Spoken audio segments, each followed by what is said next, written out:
Back when I was in school, going back a little ways, I wasn't always a big history buff, but one part of history that I did become interested in is the Civil War. Part of it's probably because the Gettysburg battlefield is relatively so close to where we live. I had the opportunity to go on a class trip down there. We walked the battlefield, so it makes it come to life for you in a way that not many other things in a history book can. But through all the years of school, when we studied the Civil War, there's so much to it. You can't cover everything.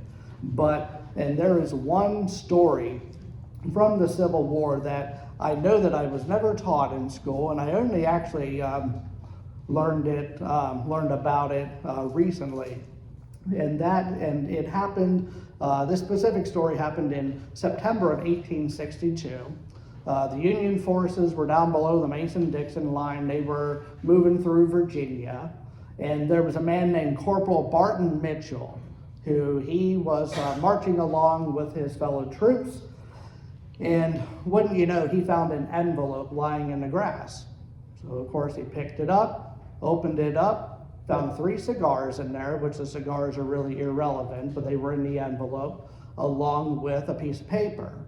The paper had some detailed instructions on it, and so he thought this seems interesting and important, so he passed it up to his superior, who passed it up the chain of command. Finally the piece of paper made its way to General George McClellan, Union general. They confirmed that yes, the signature is that of Robert E. Lee's assistant general, so this seems to be legitimate. And on that paper detailed 10 specific points of attack that the Confederates planned over the next coming weeks. Can you imagine the good fortune of having this one piece of paper fall into the hands of Union soldiers? So that's one thing, okay? That shows you how one small event can have such a large impact. That envelope could have practically ended the war right then and there, but it didn't, because something else then happened. General McClellan was known for not being very decisive, and so he deliberated too long, actually. 18 hours he sat on that information, whereas historians wonder if he would have acted within just an hour or two and dispatched troops. Maybe they could have ended the war because they knew exactly where the Confederates were set up.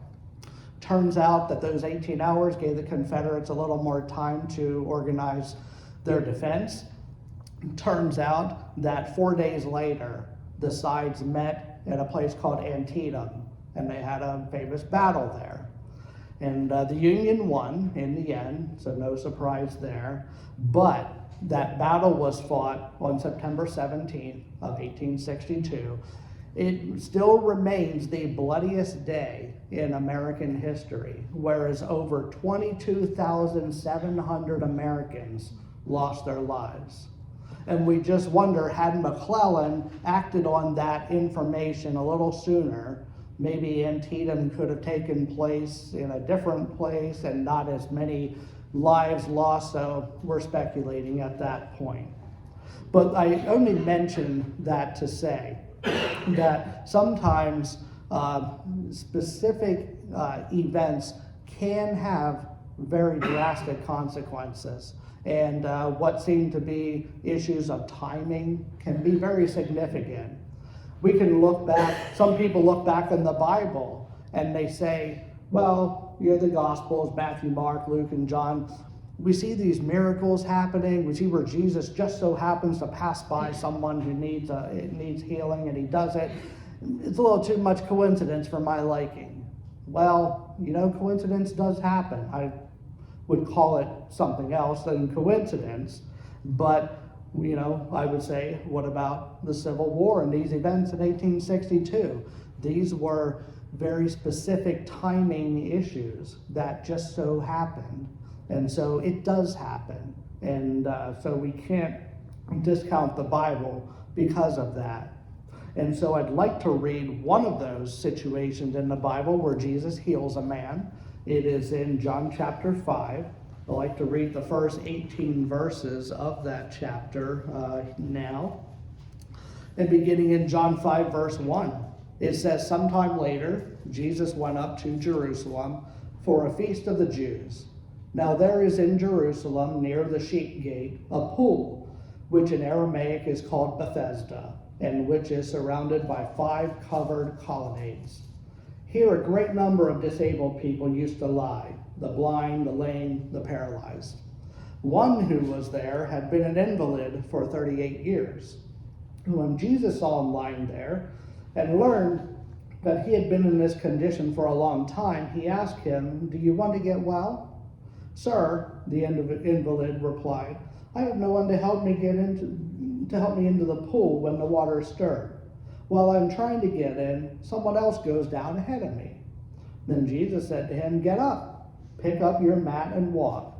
At once the man was cured. He picked up his mat and walked. The day on which this took place was a Sabbath, and so the Jews said to the man who had been healed, 'It is the Sabbath. The law forbids you to carry your mat.' But he replied, 'The man who made me well said to me, pick up your mat and walk.' So they asked him, 'Who is this fellow who told you to pick it up and walk?' The man who was healed had no idea who it was, for Jesus had slipped away into the crowd that was there. Later, Jesus found him at the temple and said to him, 'See, you are well again. Stop sinning, or something worse may happen to you.' The man went away and told the Jews that it was Jesus who had made him well. So, because Jesus was doing these things on the Sabbath, the Jews persecuted him. Jesus said to them, 'My Father is always at his work to this very day, and I too am working.' For this reason, the Jews tried all the harder to kill him. Not only was he breaking the Sabbath, but he was even calling God his own Father, making himself equal with God." May the Lord's blessing be added to the reading and hearing of his holy word. On that day, Jesus had an appointment with one man. The thing is, the man didn't know he had an appointment with Jesus. And that's usually how it works in life, and especially in the Bible. Jesus happened to be there, right place, right time, and he picked that man out of the crowd to be healed. Imagine how that would have been. We could talk for quite some time just on that aspect alone. But we have to understand why the man was even at the pool to begin with, because that is really significant, and it's actually controversial as far as the Bible's concerned.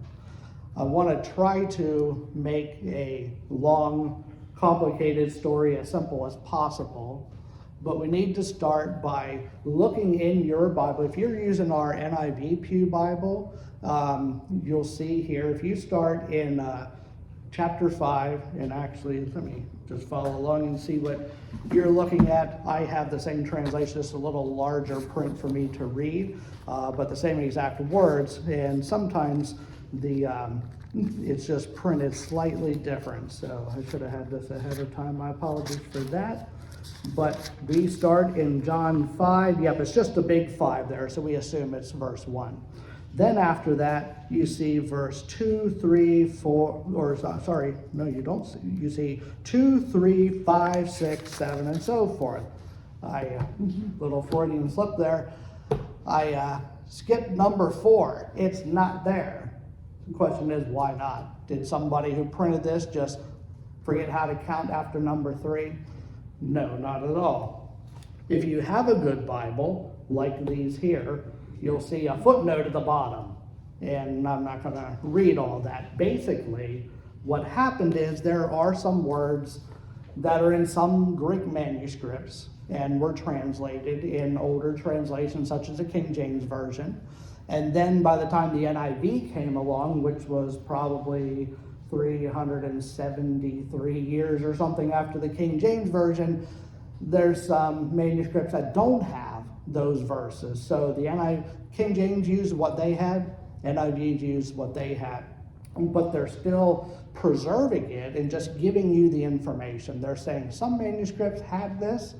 We don't think it should be there, but you can decide for yourself. I only mention that because that part that we say was taken out, which I'll get to that in a moment, tells us that the reason that the man and this group of invalids was at the pool to begin with is there was a belief that periodically or randomly an angel would descend from heaven into the pool, stir up the water, and the first person who could get into that pool once it was stirred would be healed.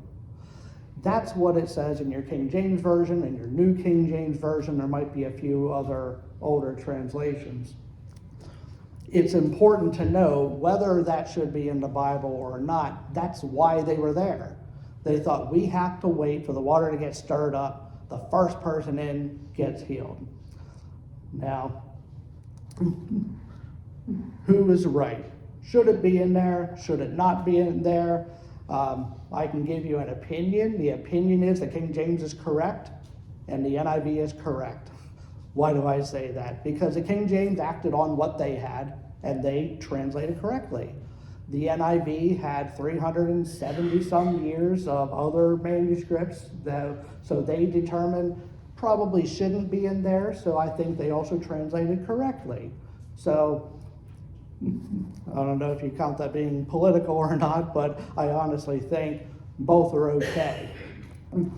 Anyway, it's an opinion, and so that's really all I'm going to say about that. Other than I will say, real quick little story is along the way, anytime I go to a thrift store or something like that, I try to get cheap Bibles. Sometimes you can get them for $1 or $2. There's some places I've gotten Bibles for free, which is really neat, especially if there is no writing and all that kind of stuff in there. Yeah, thank you, Charlie, for doing that.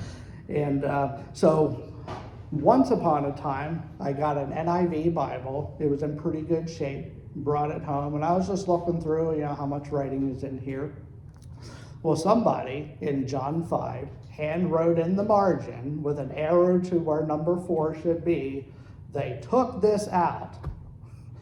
So when I read that, I knew exactly what was going on. This is a person who really loves their King James Version, and it's the only inspired version. Some people believe that, and so I automatically knew where they were coming from, but they also really don't understand a lot of translation and how it works. It's not just that there's one Greek manuscript to go off of, and I'm deciding I'm going to leave this verse out. It's not like that at all, but anyway, that's Bible translation, but it tells us why the man was at the pool to begin with. Right, wrong, or indifferent, whether an angel actually came down or not, that's what they believed, and that's why they were there. And so Jesus came along and he said, you know what? You don't have to wait for the pool waters to be stirred up, because I can heal you. And Jesus did. We've been looking at passages such as this because there's a connection to the Sabbath. And I don't want to rehash a lot of what we've been talking about over the last month or so. We know that the Jewish leadership came up with a lot of extra rules to try to clarify God's law, what is work, what isn't work, and so forth. So the fact is, the man, Jewish leadership, they saw the man walking around carrying a mat. Well, that was a no-no to them because he's carrying furniture. A mat that you're sitting on next to a pool, they considered furniture. You can't carry a burden. You can't carry furniture on the Sabbath. So that's what they tried to get him on. And he says, hey, I'm just going where that guy told me. He healed me. He said, take up your mat, and that's what I'm doing. Jewish leadership did not care whatsoever about this man being healed. They were only concerned that everybody on that day was doing what they wanted them to do. That's more of the same of what we've been talking about. If you think that this is just something that happened 2,000 years ago, that people have these extra rules that they treat as if they are godly laws, you'd be mistaken.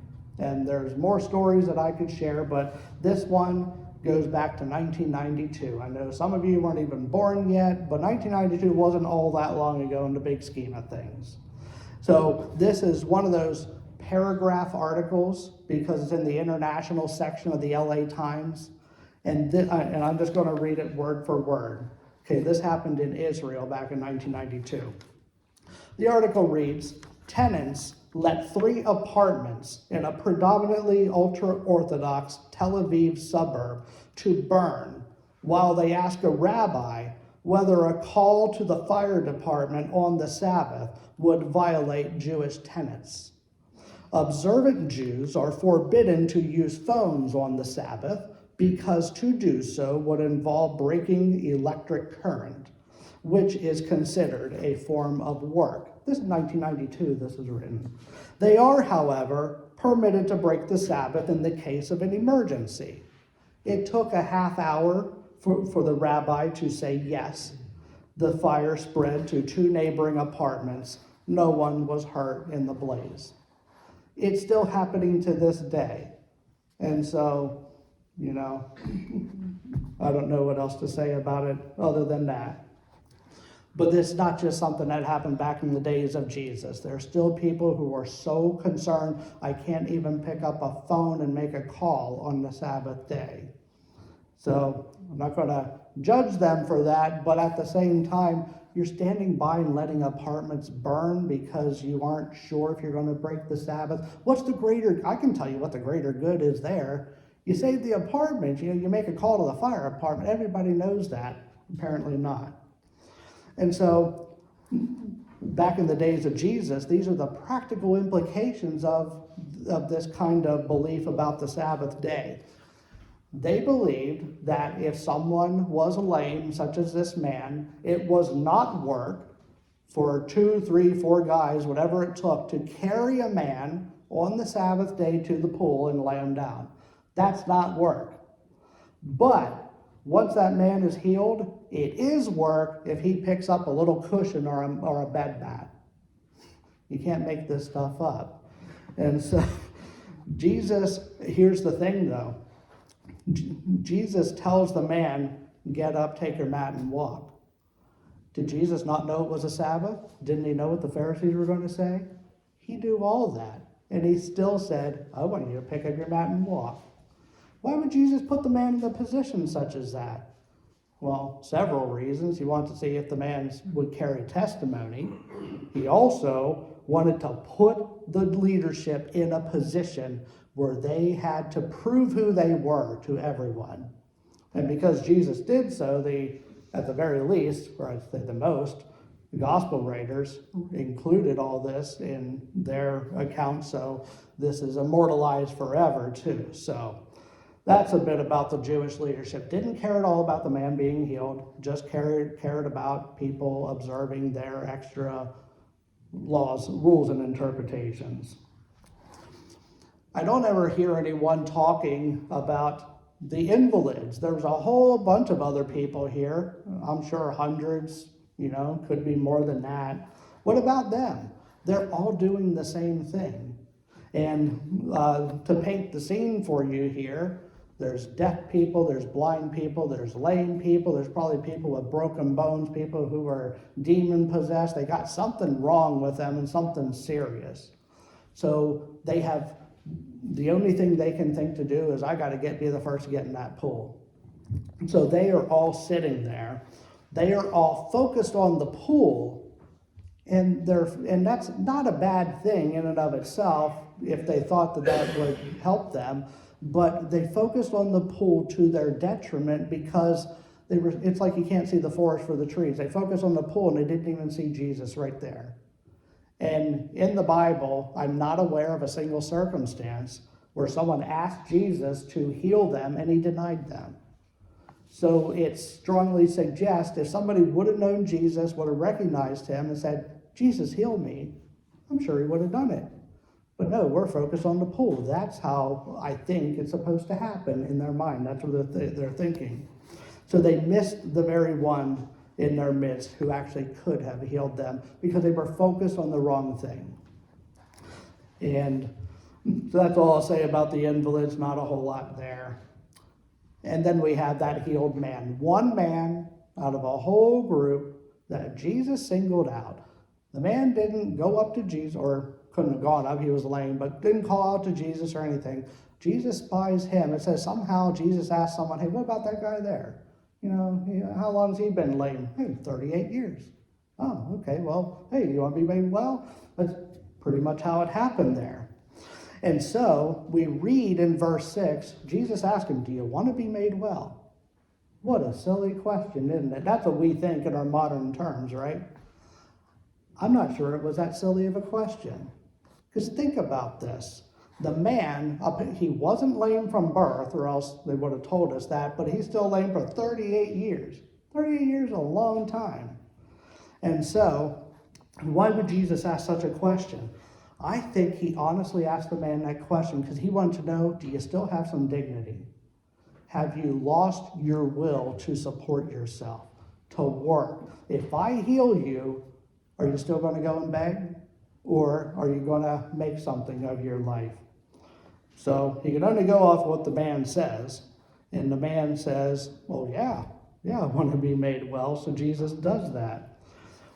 But you have to wonder, through 38 long years of being lame and probably going to the pool most of those 38 years, you think day in and day out, that's a lot of time. Maybe Jesus is thinking, over 38 years, if you multiply that by the number of days and you get a huge number, not once could you get in that pool after the waters were stirred up? And then he says, well, Jesus, I need somebody here to help me in. Why are you at the pool then? Well, you have a buddy there to wait with you, and a couple buddies help you in. I think that's why Jesus said, do you really want to be made well? And I had the word really there, but do you really want to be made well? Because I don't know about you, I've been out of work at times. I've been laid off from a job or two in my time, and it happens. There's not enough work to go around, so you're the bottom one on the list and you get cut.